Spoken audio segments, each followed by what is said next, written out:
A gente volta a falar a respeito das eleições, segundo turno das eleições, dia 30 de outubro, hein? Os brasileiros vão às urnas novamente para escolherem presidente da República e governadores, claro, nos estados em que a disputa foi para o segundo turno. Para conversar com a gente a respeito de tudo isso, professora Denilde Roshacker, novamente conosco aqui na Band News FM, a professora da SPM, doutora em ciência política, está com a gente para falar a respeito dessa disputa no segundo turno das eleições, porque efetivamente a campanha começou já tem uma semana, não é, professora? A gente conversou inclusive no dia da eleição do primeiro turno, ali a coisa começava a se desenhar para esse segundo turno.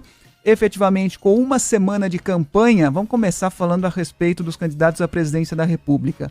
Com essa uma semana de campanha já no segundo turno, já deu para perceber qual é a diretriz de cada um, os apoios estão sendo selados, aparentemente o que cada um já tinha que conquistar, já conquistou ali no que diz respeito aos apoios, já dá para ter um desenho do que serão essas próximas 3 semanas? Bom dia para a senhora professora, obrigado mais uma vez pela participação. Eu que agradeço, bom dia, Fábio.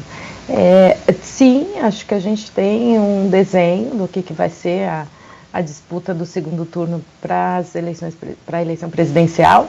O Bolsonaro, de um lado, buscou essa semana mostrar que não está isolado e que tem apoios de diversos governadores, candidatos que não foram eleitos, né, especialmente em São Paulo. Acho que foi aí para ele importante mostrar tanto em São Paulo quanto Minas, né? Minas é um estado muito importante para se ganhar uma eleição, então, e a diferença entre ele e o Lula, ao final, foi assim, uma diferença significativa, mas que ele pretende avançar no território mineiro, né, em termos de apoio. Então o apoio do Zema foi bastante relevante para ele, e ele começou muito rápido a fazer isso, né? Então logo na segunda-feira ele já tinha aí algo para mostrar que a campanha dele estava num ritmo muito forte.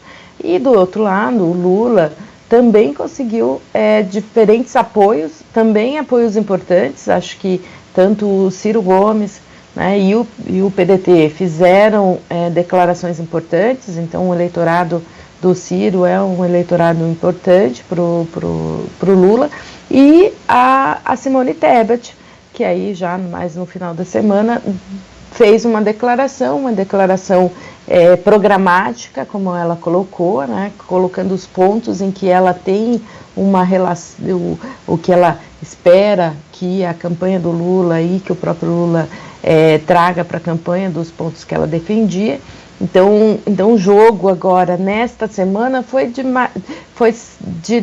construir essas pontes, né, pensar no quanto cada um pode ter de votos desses candidatos que estão apoiando, e também já demarcar aí um sinal de como que vai ser a disputa nas próximas semanas. E do lado, a gente viu também, né, nos dois casos, uma série de posições mais de ataque, né, de olhar para agendas pessoais, tanto do caso da campanha do Lula com relação ao Bolsonaro, quanto do Bolsonaro com relação ao Lula. A gente viu o que não tinha visto no primeiro turno, que é um grande número de fake news, né, circulando. Então parece ser também algo que a gente vai ter que lidar mais no segundo turno, e apesar de ter tido no primeiro turno, mas como você tinha vários candidatos, você ficava um pouco mais dentro aí, ou pelo menos dentro do que a gente imaginava do esperado. Você tem dois candidatos acabam tendo posições de transformar a disputa cada vez mais acirrada, uma disputa em que as rejeições pesam muito, né?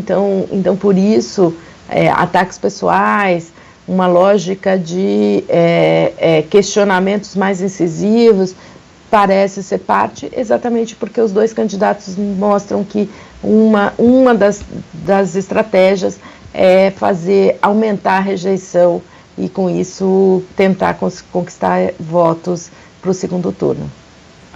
Ainda sobre os apoios, professora, é claro que a transferência de voto não é algo automático, né? Nem no caso do ex-presidente Lula, com o apoio dos ex-presidenciáveis, Ciro Gomes e Simone Tebet, nem no caso do presidente Jair Bolsonaro, com o apoio dos governadores, né? Nem todo mundo que votou em determinado governador vai transferir automaticamente o voto para Jair Bolsonaro, caso não tenha já feito no primeiro turno.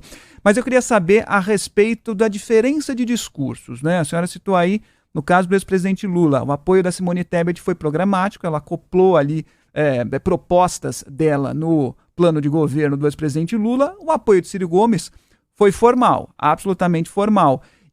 Mas os dois num tom crítico. O Ciro Gomes, então, nem se fala, né? Eles apresentaram apoio, mas fazendo críticas ao ex-presidente Lula. Não poderia ser diferente, porque foram adversários no primeiro turno.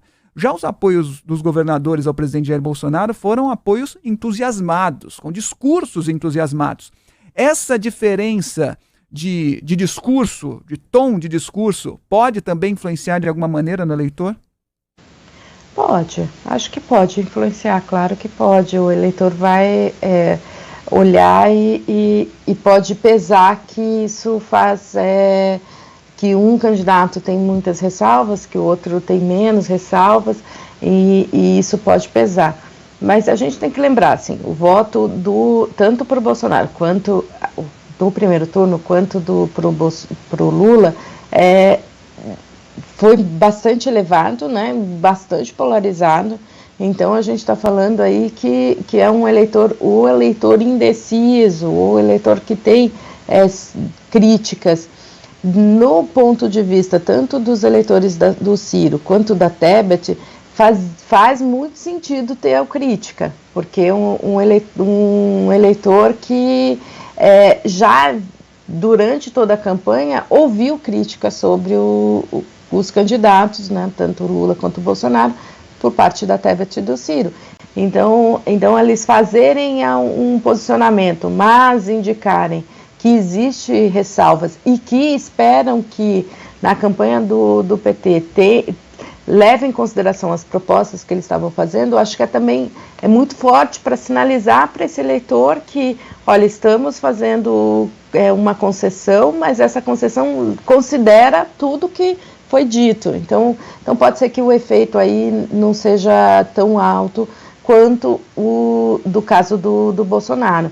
Acho que no caso do Bolsonaro tem mais um aspecto de mostrar que ele não está isolado, de que a campanha dele ela tem respaldo no sistema político, né? Ele sai muito forte no legislativo, ele sai muito forte em termos de governadores eleitos, mas em toda a campanha, muitos candidatos não usavam a ligação com o Bolsonaro para não ter impacto eleitoral. Agora, o que a gente está vendo é esses candidatos, ex-candidatos e candidatos eleitos declarando o voto. Então, acho que o eleitor consegue perceber essas diferenças. O quanto a gente vai ter de impacto dessas posições, acho que a gente vai ter que esperar as próximas semanas e entender como que está sendo a dinâmica em termos de posicionamento. Este momento é um momento de construção e é um momento de mostrar para a sociedade que existem apoios, que os dois candidatos, e acho que no caso os dois mostraram isso. Então acho que mesmo tendo ressalvas do lado do PT, tanto pelo Ciro quanto pela Tebet, a força do discurso que eles colocaram, acho que já mostra a força da candidatura. Mas o eleitor vai olhar isso e vai entender se de fato são apoios de fato programáticos ou se são simplesmente apoios automáticos e que visando somente a eleição.